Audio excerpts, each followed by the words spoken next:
ውድ የፊደል ቤተሰቦቼ እንዴት ናችሁ? ሰላም ናችሁ? የሰላማችሁ ብዝዝት ይበልልኝ። ዛሬ ማሳያችሁ ምን ጊዜም ጠዋት ስትነሱ ቤተሰቦቼ ፊታችን የሚያብጥ የሚቆጣ ፊታችን ሁለት አይነት ሶስት አይነት በፀሐይ የተጎዳ ማዲያት የሚያስቸግራችሁ ብጉር የሚያስቸግራችሁ እንዲሁም ያለ ጊዜው የሚሸበሸብ ያለ ጊዜው የሚያረጅ ይሄን እንግዲህ የምታዩት ያው ላይት እንኳን የለውም። በቃ ኖርማል ቪዲዮ ነው። ፊልተር የለውም። እንደምታዩት ፊቴ ቀን በቀን እያማረ እየተቀየረ በጣም ለውጥ ያያችሁበት ነው እንግዲህ እየሄዳችሁት ያላችሁ። ስለዚህ እያንዳንዱን ነገር ትሪት የማደርገው በቤት ውስጥ ነው።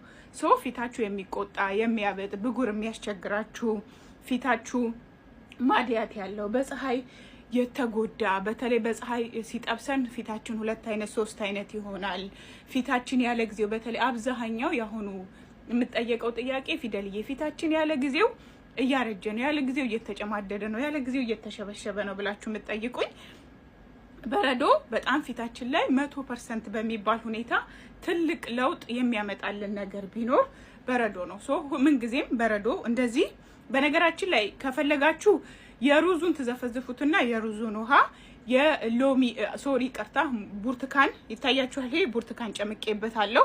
ከዛ በረዶ አደረኩትና አንድ ታውቃላችሁ የኮሪያኖች የሴቶች የውበት ሚስጥር የፊታቸው ሩዝ ውሃ ነው። ሩዝ ውሃን ከዘፈዘፋችሁ በኋላ መርጨት እንዲህም እንደ በረዶ አድርጋችሁ መጠቀም ትችላላችሁ።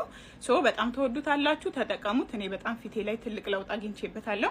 እንደዚህ በረዶ ሰርታችሁ አሊያም በረዶን በሳህን አድርጋችሁ የተወሰነ ሰከንዶች 4 ሰከንድ እንደዚህ መዘፍዘፍ። ሶ በጣም ቀን በቀን ፊታችሁ ላይ ለውጥ እያያችሁ መሄድ ትችላላችሁ።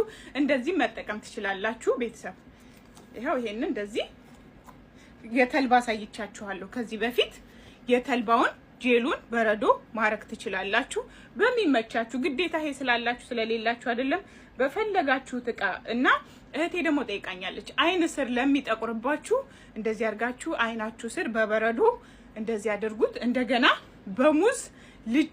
በሙዙ በልጫው በውስጡ ተጠቀሙ። እንዲሁም ቤተሰቦች ይሄኛው ግሪን ቲውን ለብ ባለ ውሃ ዘፍዝፉና እህቴ ለጠየቀችኝ ጥያቄ ነው። ግሪን ቲውን ለብ ባለ ውሃ ዘፍዝፉና አይናችሁ ስር ጥቁረት ሙልጭ አድርጎ ነው የሚያጠፋው። እኔ አይኔ ስር ምንም አይነት አሁን ጥቁረት የለውም። ብዙ ጊዜ ግን ብዙ እንቅልፍ ስለማልተኛና ረጅም ሰዓት እንደዚህ ስልክ ላይ ላፕቶፕ ላይ የምታዘወትሩ ታውቁታላችሁ። አይናችን ስር የማበጥ እንትን አለው። ግን እሱም ቢሆን በጣም በዚህ ትሪት ስለማደርገው በጣም ቀን በቀን ለውጥ እያየሁበት ነው የሚሄደው። ሶ ለፊታችሁ በተለይ ውበት በተለይ ብጉሩን ከሚባለው በላይ በደንብ ነው ለውጥ የምታገኙት። ይሄ ያስኩት ከዚህ እንትን ስል